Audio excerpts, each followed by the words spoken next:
আসসালামু আলাইকুম ওয়া রাহমাতুল্লাহি ওয়া বারাকাতুহু। আমাদের অনেক বেশি রাগ আছে। রাগের দ্বারা আমাদের সকল অনিষ্টর শুরুটা হয়ে থাকে। ছোট্ট একটা ঘটনা বলি।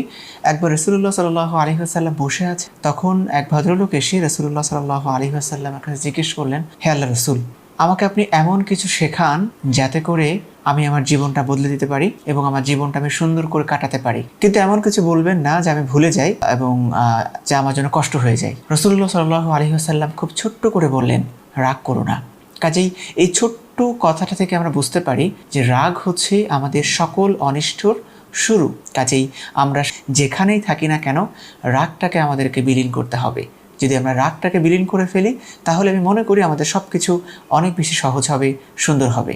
আজ থেকে আমরা একটা প্রত্যয় নিয়ে ফেলি, নিজের রাগটাকে প্রশমিত করে ফেলবো এবং নিজের মধ্যে পজিটিভ চিন্তার একটা সূচনা তৈরি করে ফেলবো ইনশাআল্লাহ।